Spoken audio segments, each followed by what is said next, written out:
After many years of studying different methods of inner work and psychology, there was one methodology that it took me a long time to really come to terms with and to actually give a go. And the reason for that is because it felt somewhat unscientific, a bit woo, a bit out there. But when I actually gave it the chance and I started to read into it and I started to truly understand the power of it, it's actually completely changed my life and the way that I see myself and other people. Now, what is that methodology? Essentially, it is encompassed within one single truth, which is that you are not a single person. In fact, you have a multiplicity of self. And what I mean by that is that you have multiple sub-personalities, which some might call parts, that all exist within your psyche. And all these different parts are fighting for control over the central unit, which is the core of yourself, which we will just refer to as the self. So essentially, let's look at it like this. We'll draw two different models here, so we'll start on the left side. Imagine that here, you've got the self, right? This is you. This is the most authentic core part of you, separate from all of your past pains and struggles, these different conflicting parts of you that you have. And then surrounding that core self, you have different parts. So let's say that you've got, say, a critic part, a part of you that is always self-critical, always berating you, always judging you, and always quite harsh. And then maybe you have a very vulnerable inner child part of you. Now, again, this sounds quite woo. It's always sounded a bit fluffy to me, which is again why I've rejected it for so long. But bear with me if you are someone who feels quite skeptical to this stuff, because I will come back around to it. Maybe you have another part which is a perfectionist part, right?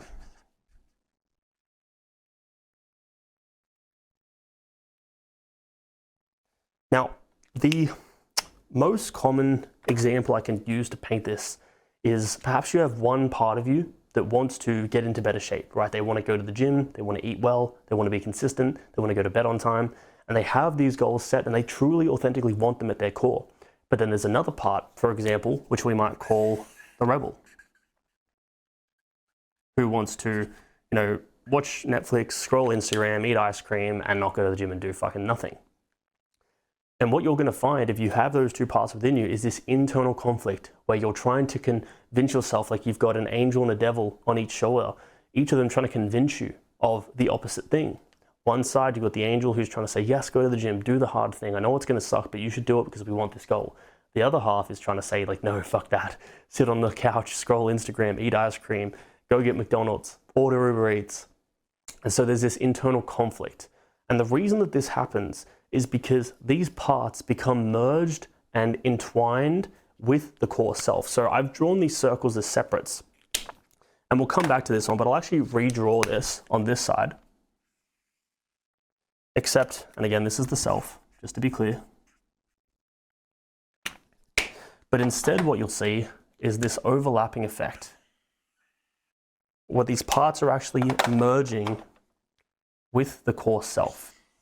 And the reason that this is important to visualize is because when this happens, when you haven't separated your idea and notion of the core self from these individual parts, then you're not going to be able to see them as separate parts of you. You're just going to see them as you, right? You have like this desire to do this and another desire to do that. You have a part of you, or let's just avoid using that terminology here. You have maybe sometimes you have this inclination where you want to do one thing and then at other times you want to do another. Maybe you have this voice inside you that wants you to really do perfect on this test or on this piece of work or on this creative piece, but then another that is just berating you and telling you how you're not good enough and you'll never be good enough and this sucks and why can't you just do good, right? So you have all these conflicts inside you that all just feel like they're you, right? They all just feel like you have just this jumbled mess of a mind. But in reality, what's actually happening is that you've merged with these individual parts of yourself. So what we need to do is we actually need to unmerge from these parts and see them as separate to ourselves. So rather than just saying, oh, I'm just lazy, and although I do want to go to the gym and get in shape, I'm really just lazy and I would just prefer to sit on the couch and eat food. You could actually say, no, actually, I do want these things, but I have a part of me which wants to rebel against control and wants to rebel against order and wants to rebel against routine and wants to do whatever the fuck it wants to do. Maybe instead of saying, oh, I'm a perfectionist and I'm just the type of person who needs everything to be perfect, maybe you could say, I have a part of me that seeks perfection in everything because maybe when I was younger, I had a relationship with my parents where when I did good on tests, they gave me love and they gave me attention. And when I didn't do well, they berated me and made me feel like a piece of shit. Maybe instead of saying, I'm just a critical and self-critical person, you could say, I just have a part of me who is quite self-critical. And again, this can go, I've just realized I've written critic twice, but bear with me here for the example. I was meant to write inner child here. Don't know how I've managed to do this. Let's rewind. So let's bring that example back to here. So maybe you just have a part of you that is quite self-critical. And again, this could be in the voice of a parent that you had growing up, right? Maybe your mother was quite critical of you. And so you have this inner voice, which almost mirrors hers, but sounds like you. It sounds like it's a part of you because it is, but it's been birthed and created out of past painful experiences, which have forced it to take on a persona of its own based on those past experiences. Now, the inner child's an interesting one because the inner child is essentially this sub-personality within you, this part of you, which carries all of the emotional baggage and all the vulnerability and all the needs and desires from childhood that maybe went unmet. And so a lot of these other parts come online as a result of this part of the inner child. And we also have the inner teenager who holds on to all the turmoil of your teenage years, but a lot of those more so coming down to self-worth and am I liked and am I accepted by the group? Because that's obviously a big part of our teenage years, a big struggle that we all have. So all these other parts tend to come online because of the inner child and inner teenager. And what we want to realize is that, again, these are not just us, right? These aren't just our core self. They aren't just a part of who we are. They are actually separate parts that are contained within our psyche that are inherently separate to us, the core self. And so before you can begin to control them, you have to first separate yourself from them and see them for what they are, which are separate parts. Now, you'd also be wise to actually go through and sort of create a map, right? Of, let's just say, in fact, let's do this for perfectionism in a certain color. Let's just start to look at the traits and where these parts came up. So like, what was the past experience that created this? What are the traits of this part? If it could talk, what would it say? And what you want to do is actually start mapping out all the individual elements of this part that are separate from you, right? So again, where did it come from? What traits does it possess? And what would it say if it could talk, right? If it was a separate unit that you were talking to, in a room on two separate chairs. And what you want to do is actually get very clear on all the characteristics of these parts, because when you can do that, you can start to say, hey, these parts and these traits and the way it would talk are actually separate from how I would authentically talk. And it's separate from who I actually authentically feel that I am. This is, again, just a separate part of me that exists within my psyche. And by getting really clear on all the things that make up this part, you can begin to separate yourself from it rather than being enmeshed with it. Now, I have another lesson on this on my channel, which I would definitely recommend taking a look at. But essentially, just to summarize as well, once you start to identify these traits, like maybe you could say, again, maybe it is self-critical, maybe it is, maybe it has low self-worth, maybe it has this sense that it's just simply inferior. You can start to actually flip those traits and start to bring them back to a neutral place by starting to ask, what are some of the benefits of these traits, right? So if you have this perfectionist part, and its traits are that of being, having high expectations, what are some of the upsides of having high expectations? Well, you probably will produce better work. Maybe you'll do a better job. Maybe you'll be more attentive. Maybe you'll give things more time. And what you can do through that process of listing all these traits out and then starting to identify what are the benefits of those traits, you can start to remove the judgment that you have towards these parts and, again, further separate them from yourself. The ultimate goal, though, is to build a relationship with them within your psyche through self-therapy.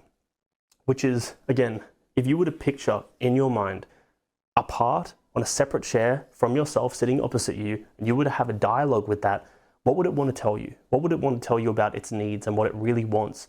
What would it tell you about what it's trying to protect you from and shield you from and why it exists? What's its purpose? Why exactly does it feel like it has to exist? And why does it not trust you as the core self to do the job for it?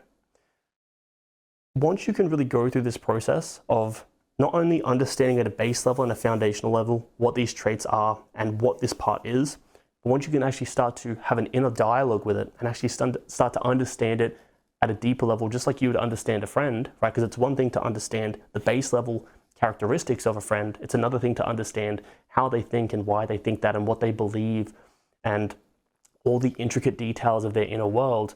Only then can you truly understand them at the deepest level, and again, separate yourself from them as much as possible. Because what you want to do is ultimately lead from this place. You want to lead from the core self, just the same way that the United States government is the thing that leads all of its surrounding states and their governments, and just the same way that the father or mother of the household has to lead their children, you have to lead your inner world, because you have an inner family, and these inner parts are your inner family. And until you take care of your family, they are not going to take care of you. They're going to be some of the biggest limiting factors in your life, some of your worst enemies, and they're going to cause you a lot of turmoil and conflict. Not only that, they're going to have conflict with each other, just the same way that you and your siblings probably had conflict when you were kids. All this being said, in summary, right now, if you feel like you have a lot of conflict in your life, what you're lacking is self-leadership. And you lack self-leadership because you are enmeshed with these different parts of yourself that you probably aren't even aware of. So what you want to do is start to become aware of these parts, right? Start to look at your negative patterns and start to think, what would I name that part of me? What are the behaviors that it demonstrates, right? So you can add that to this list as well. What are the behaviors it demonstrates? What are the emotions it feels? What are the things it makes me do? Where did it come from? Where in the past did this part arise? What are the traits that this part has? What are the upsides to having those traits so I can stop judging that part? And how would it talk to me if it could? And then, given that you can now understand what it would say to you, picture in your mind you sitting across from this part. Maybe it's a younger version of yourself that you're picturing. And actually have a dialogue with it. Actually ask it, what is your purpose? What are you afraid will happen if you don't serve this role? What are the things that you want and need? What do you believe about the world to be true? What do you believe about me to be true? And start to build a connection in your mind with these parts. Because by understanding them at the deepest possible level and having that inner dialogue with them and actually connecting with them, you can begin to separate yourself from them. And just like you would as a parent for your child, you can start to reassure them that you can provide those things that it needs from you and stop being led by those parts like you would over here. So again, a bit of a complicated and deep topic that's very hard to get into in one lesson, but at least now you can have a baseline understanding of the fact that there is a multiplicity of personality present in all people, and researchers have found there's probably about 4 to 8 subpersonalities in most healthy people. People who have repressed those parts probably have less. People who have more of a multiple personality disorder sort of complex probably have more. But everyone has these parts, and you have to grow to understand them. You have to try and identify them in yourself, and you have to dialogue with them in order to help meet their needs yourself and lead them from the front, just like a great father would. So that's really it. Hopefully that makes sense. If you have any questions, drop them below. Subscribe for another one next time, because I'll be dropping more of these now that we're getting back into it, and I'll see you in the next one.